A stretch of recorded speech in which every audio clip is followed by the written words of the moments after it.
So welcome to another Aikido Siauliai tutorial. This time we're going to look again at the weapons. So the last video was about the Jo, the 20 Jo Suburi, the Bokken, or the wooden sword in Japanese, which we use often in Aikido.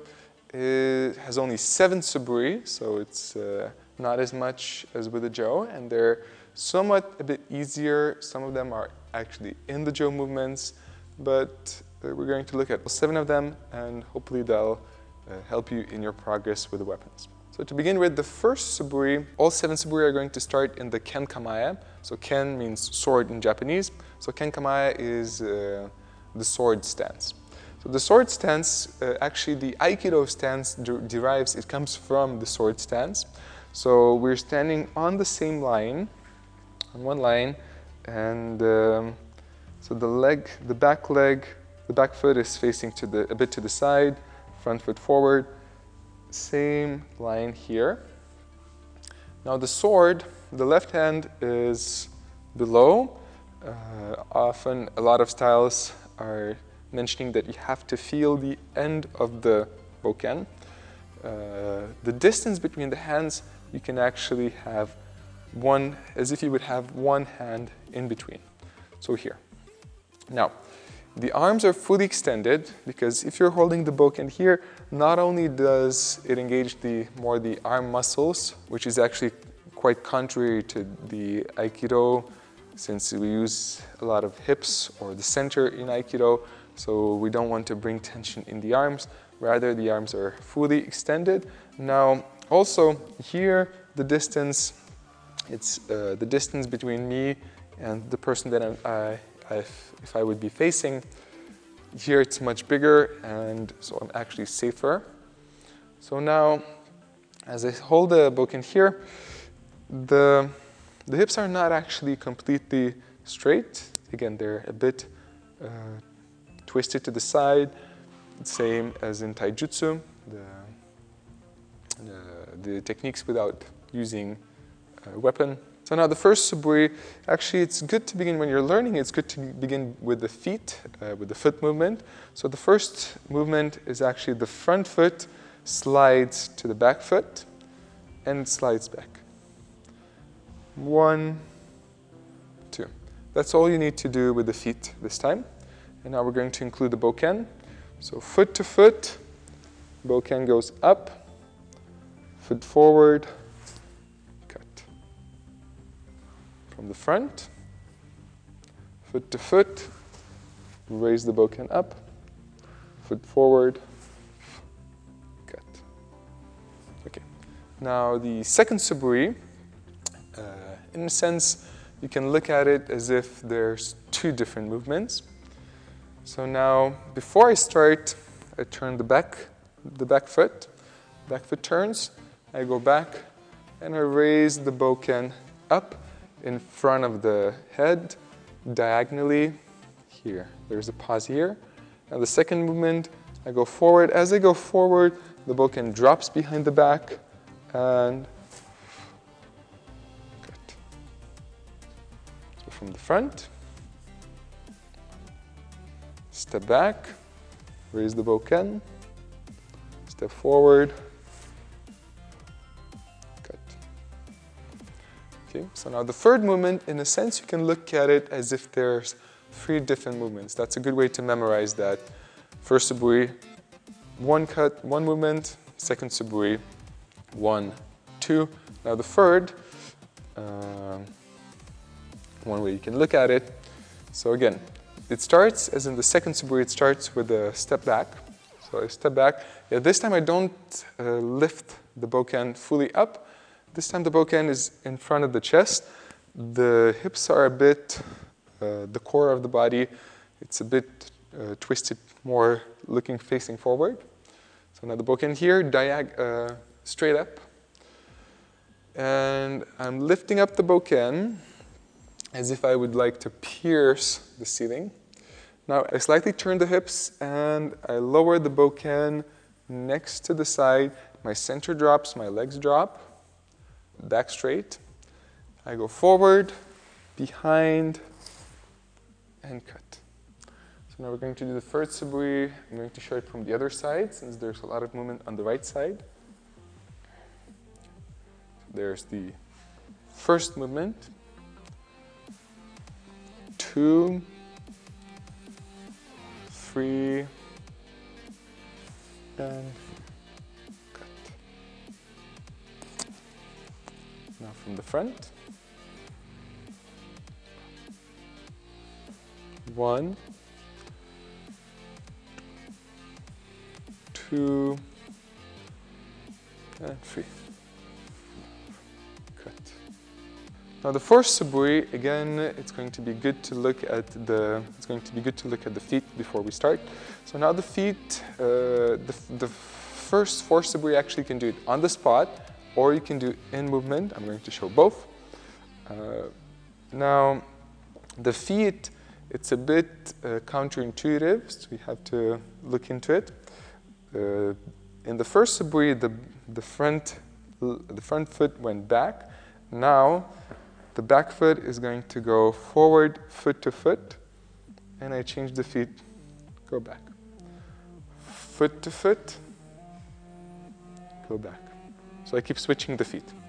Now the Bokken, the Suburi, is going to go up and down. So foot to foot, Bokken goes up, back, cut. Foot to foot, open, back, cut. Again, it's a bit counterintuitive since as you cut forward as you step back, and it's important that you maintain your energy forward as you step back. So I don't want to pull back. But nevertheless, this movement still can be done on the spot. Now if I would do it from the front, back foot forward, open, cut, back. Feet together, open, back, cut. Good. So now if you do it in a movement, it's a bit different since the feet make more sense more easily. So now if we start by looking at the feet, it's back foot goes forward, the other foot turns. Back foot goes forward, the other foot turns. Now when I reach the end of my space, front foot turns on the spot, the other foot turns. And once more. 1, 2, 1, 2, 1, 2. Now, with the Bokken is going to go up and down based on the body movement. So, I step forward, raise up.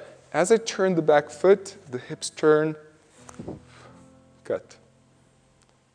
1, 2. I could continue, but now I'm going to turn. As I turn the front foot, the Bokken goes behind my back.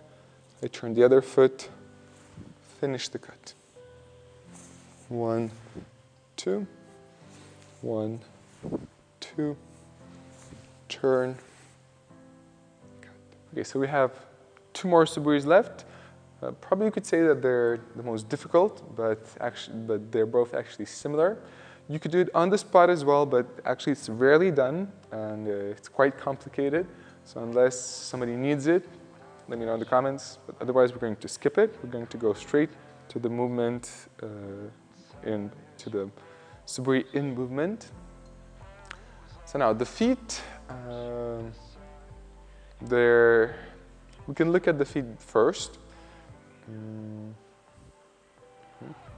So you could either start straight away, or you can start as in the second Suburi. Then you go forward, and now there's going to be a piercing movement here. So the feet, they're not difficult here. You go front foot forward, back leg steps forward as well. And then change feet and forward.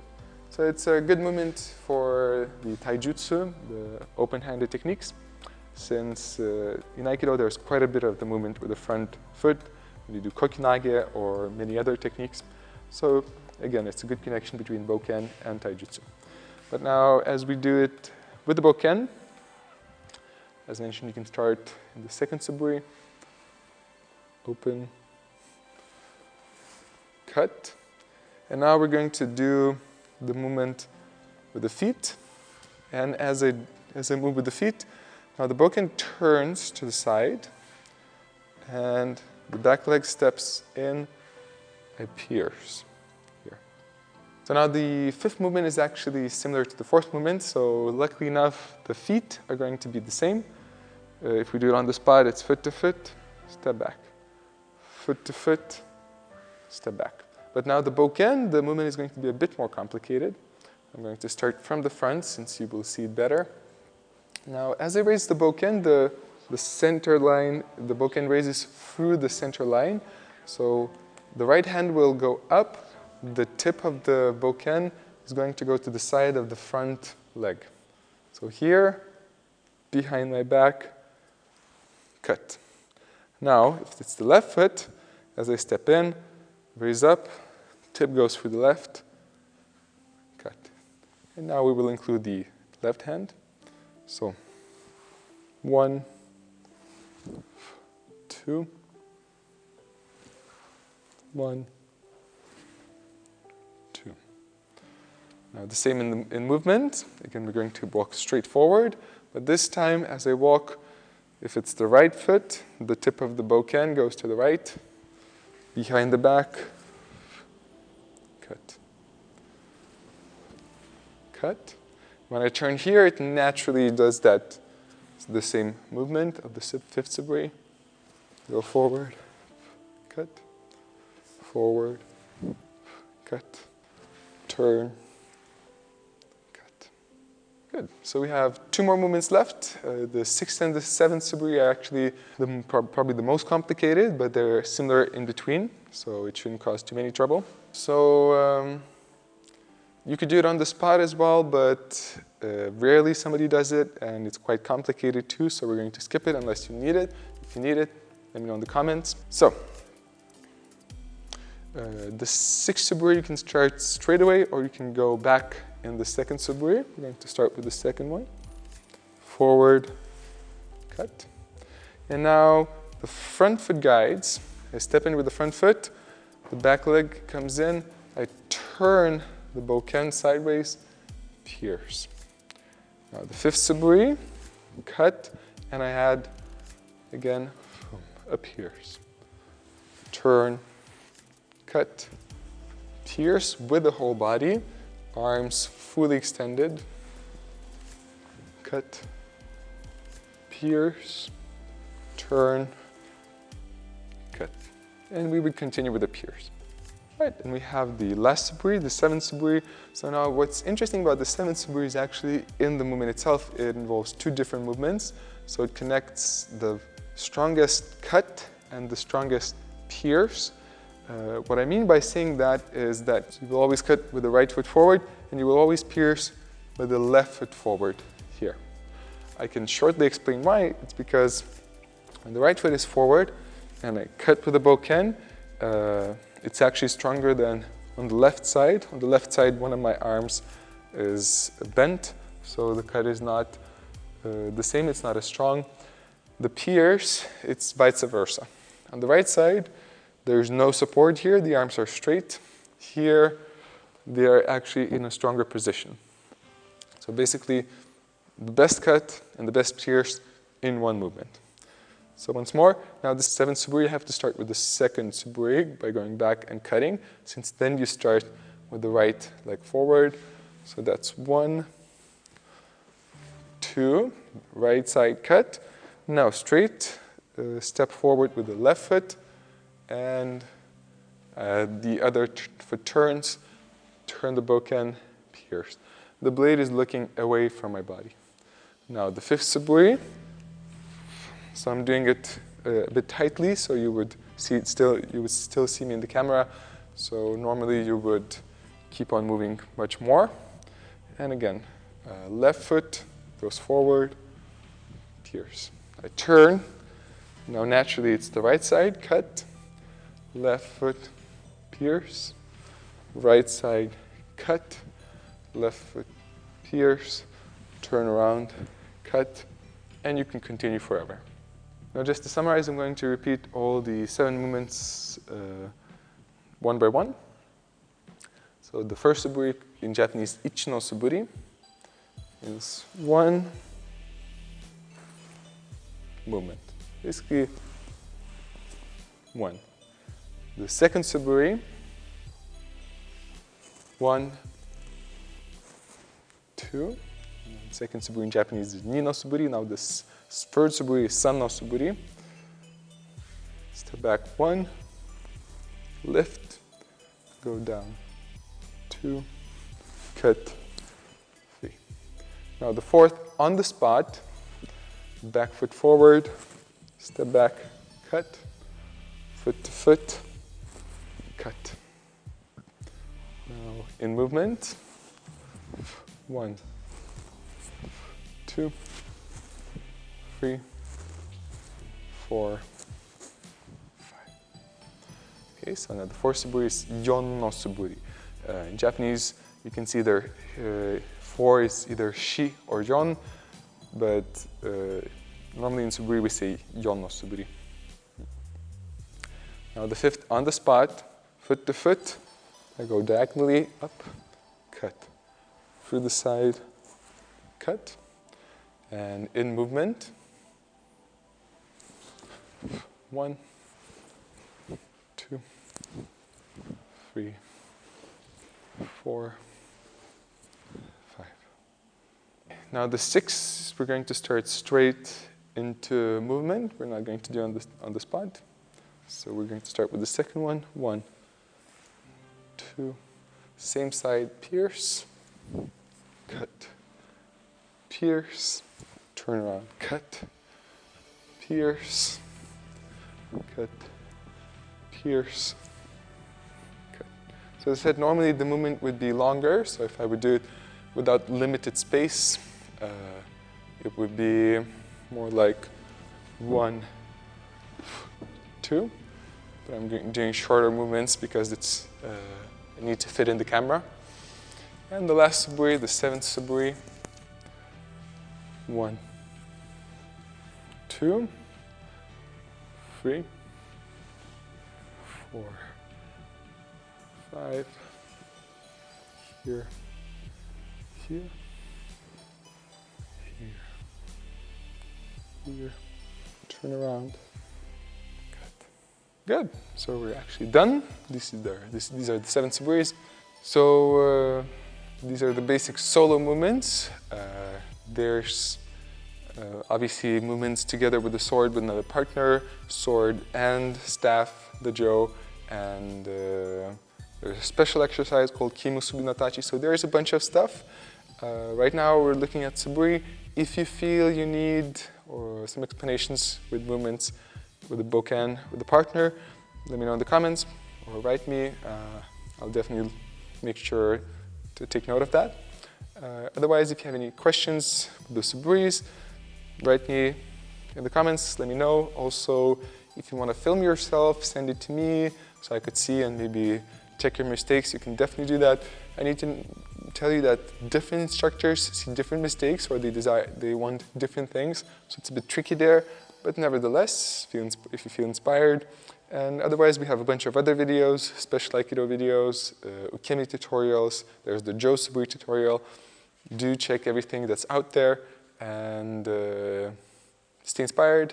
And I'm looking forward to seeing the other video. Myself, I'm Sensei Rokas, and thank you for being together on the mat.